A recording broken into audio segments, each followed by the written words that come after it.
Hello, this will be my presentation on artificial blood vessel design for use in a product.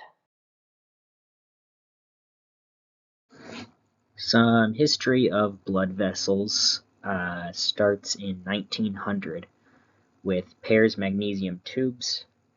This was the first attempt at artificial blood vessels, but ended up being unsuccessful uh, due to pneumonia days later due to buildup from these vessels. In 1951, there was the first aneurysm resection using biomaterials from a cadaveric allograft. In 1954, synthetic materials were introduced, opening up a lot of research. In 1958, Dacron was first used as a prosthesis. Issues with small vessels were still persisting, but this was a big jump into being able to recreate larger blood vessels. Hybrid grafts were used to create tissues, blood vessel tissues, starting in the 1980s.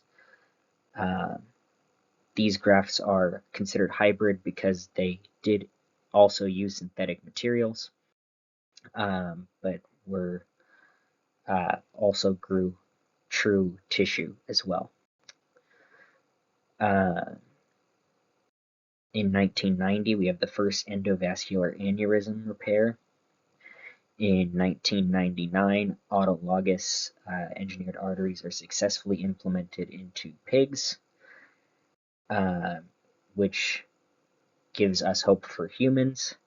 And then advances in small diameter grafts were made in the 2000s with 3D bioprinting and many more things that came in the 2000s that helped us get to where we are today.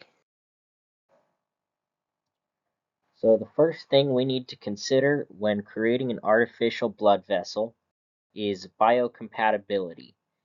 Biocompatibility is a material's ability to not react within the human body, so not cause allergic reactions, not cause anything that would be a harm to the person. A few good materials for this that I chose to analyze for this project are silicone, polyurethane, and PET.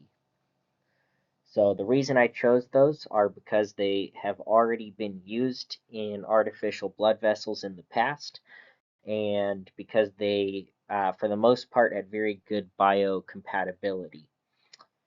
Starting with the silicone, had great biocompatibility and was a flexible material, which is a bonus when you're working inside the body as many parts move, and flexibility is something that is useful.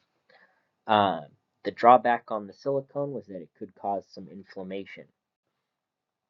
Polyurethane was the next material I analyzed. It had good flexibility and good mechanical properties, was not quite as biocompatible with other materials, so may have more reactions. Some people may not take to it as well. And it was prone to degradation, so over time it would wear down and maybe need to be replaced over time. So that was a couple of the drawbacks of the polyurethane. And then PET. PET is a biocompatible material, very good biocompatibility for blood vessels. Was durable, resistant to degradation, which we saw was a problem in the polyurethane. Um, Unfortunately, it could cause some inflammation, although that did seem to be a common theme among many of the materials I looked at beyond even these ones. So it seemed like a decent trade-off to have the good biocompatibility and durability, um, even if it can cause some inflammation. So here we see testing on one of our vessels. We ran simulations on 9 models, 3 different materials with 3 different lengths each, 1 millimeter, 10 millimeters, and 100 millimeters in length. They were 3 millimeters in diameter. Those were 3 millimeters was a research number of the size of an artery. I chose to go with the smallest size so that way the most stress would be put on the simulations, and it could be scaled up from there. From these simulations, we were able to analyze the stress in each of the materials and analyze if those stresses would break the vessel. In this case, actually, all of the vessels tested were viable as a mechanical design. None of them failed, and so we were able to analyze the other parts of each of the materials versus the mechanical properties as they all passed the necessary mechanical properties up to 5 times the flow rate that you would see in the human body.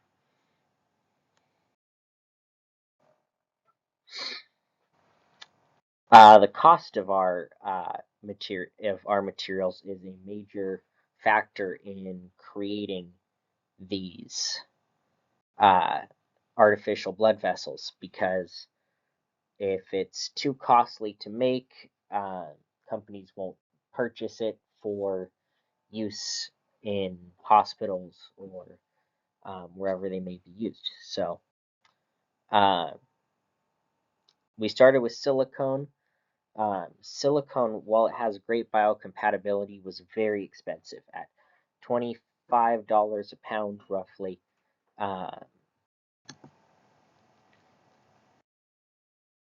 The polyurethane had a slightly lower cost than the silicone, but was far less biocompatible than the other 2 materials, still making it a less than stellar choice for the use in an artificial blood vessel.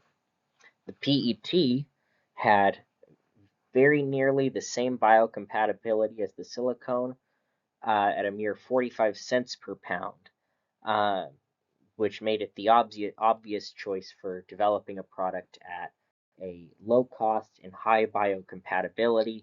It made the most sense for creating an artificial blood vessel.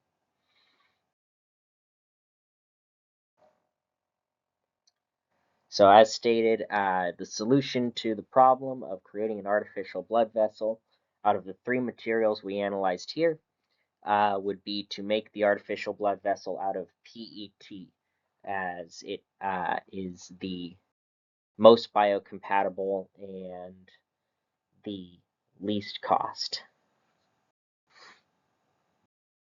And here's some sources that I used to create this presentation. Thank you so much.